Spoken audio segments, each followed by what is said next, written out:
I've got a lot of electrical work going on. What we had is this yellow 12-2 Romex dropping down through the studs and fire blocks into this GFCI outlet, where we're using it as a load distribution and GFCI protection for one outlet for the stove and another outlet for the fridge.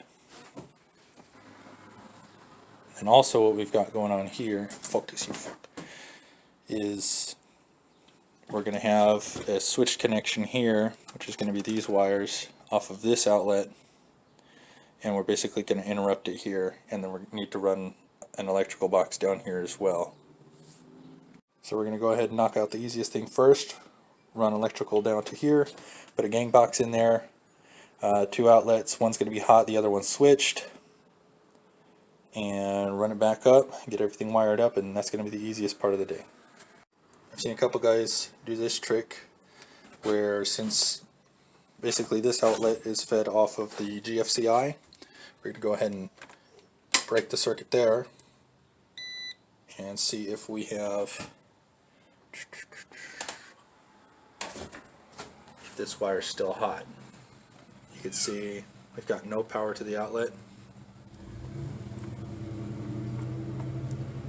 So I should be able to run all my wiring in no problem as long as nobody touches this GFCI. I'm going to go ahead and tag that out. Alright, got the GFCI out of service. Going to go ahead and get started. We'll probably throw in the work box first.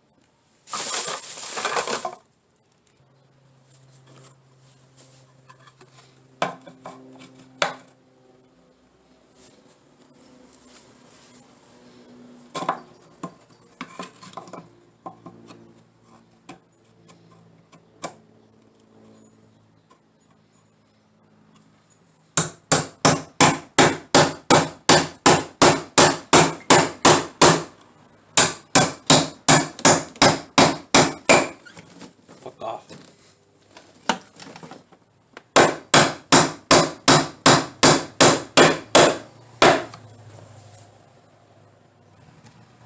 Alright, now we're going to go ahead and try to remember our power supply is on the left and my interrupted circuit is on the right. Alright, got that all through. Let's grab an outlet.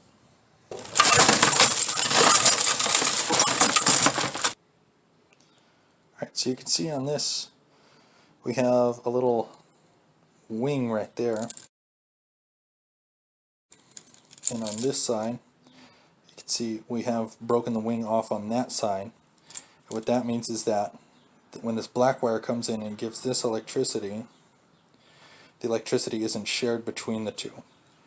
So what we can do is, from our other side of the circuit, interrupt the return supply of power until you flick the switch, and then that brings the power to this side, giving you that garbage disposal outlet. So we'll have the one with the constant power for the dishwasher, and then the other one, like I said, interruptible for your garbage disposal. And if you find that your Phillips bit keeps jumping out of these actually have a square 1 Robertson type bit in them. So if you're fucking around with the your Phillips, or if you're really fucking around and you've got the flathead, you can instead throw a Robertson bit into your screwdriver, and you'll have a lot better traction on this, and it won't be slipping around like with a Phillips head or flathead. I'm going to show you how to strip this wire down so you can get it to a point where it can be wired into an outlet. I'm not going to show you the other side because it's basically the same exact thing. So what we're going to do is, if you bring it in real close here, we're going to try and cut this. Give yourself lots of Romex to work with. This is 14-2 Romex, and you're going to try and go right down the middle where the copper ground is, and you're not trying to gouge really deep, you're just trying to break the plastic cover that's on it. Try and go right down the middle. Then what we're going to do is we're going to score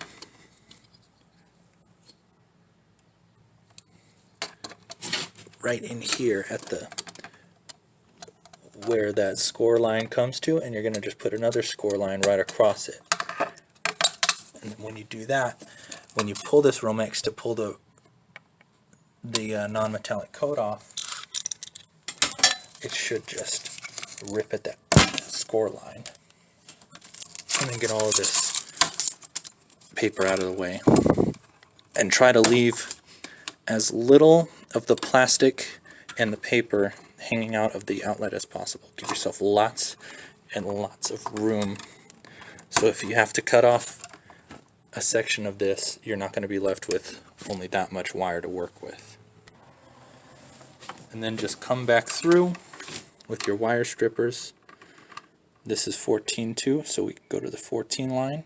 Give yourself about a thumbnail or a little more to work with, because you can always come back and trim some off the end if you need to. What you're going to do is just push and then twist, and then it should come off and leave you with a pretty good size so you can wire that into your outlet.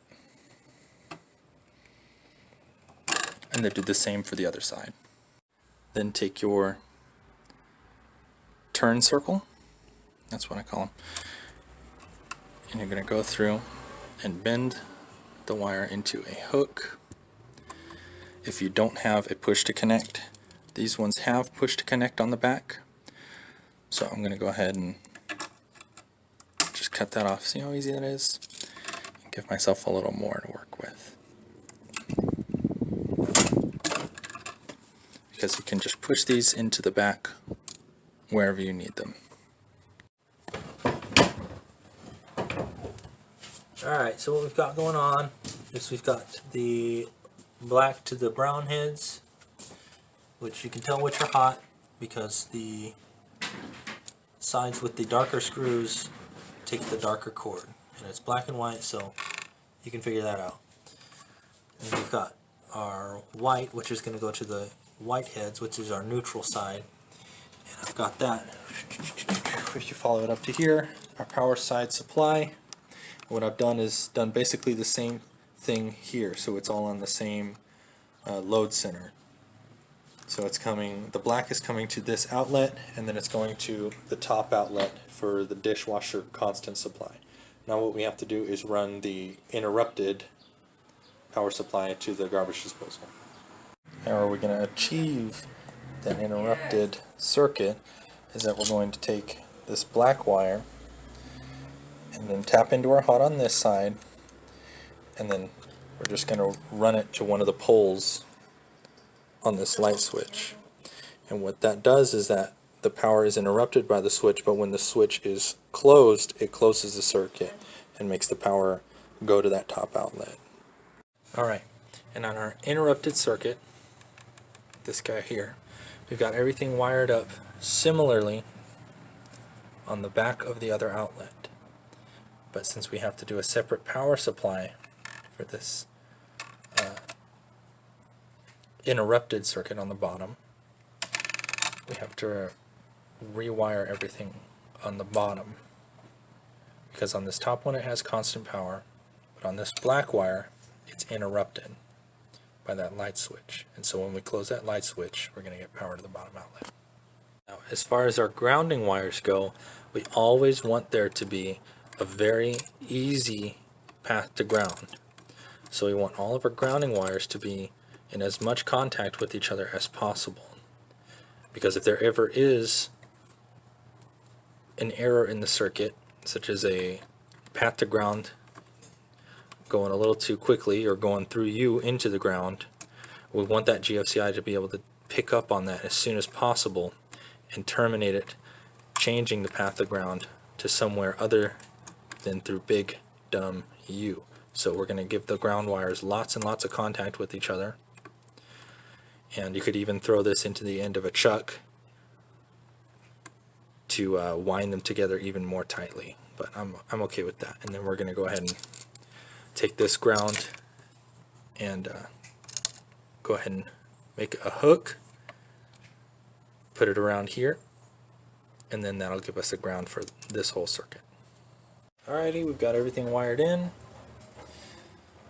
We'll know there are circuit testers that you can buy and basically they look just like a 3-prong outlet, and you plug it in, and without even having to power up the circuit, it tells you whether or not you've screwed anything up. I use an older method. If there's smoke or burning, you know that you've done your circuit wrong. So what I'm going to go ahead and do there, stick my tester in there. It should show that there's no power to the circuit because I have that GFCI turned off. And we're going to listen for beep beep beep. So I've got the switch set to on. Go ahead and turn that back on. Sorry, didn't fully set off the GFCI. So we've got our beeping on that bottom outlet. If we flip the switch, beeping goes away, no current going to the plug. Flip it back on. We've got current flowing to the plug. And let's check that top one.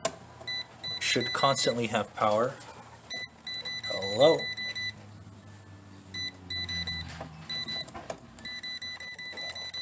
Okay, constantly has power. Flicking the switch. It shouldn't care, and it does not. So I'd say that's a successful wiring job.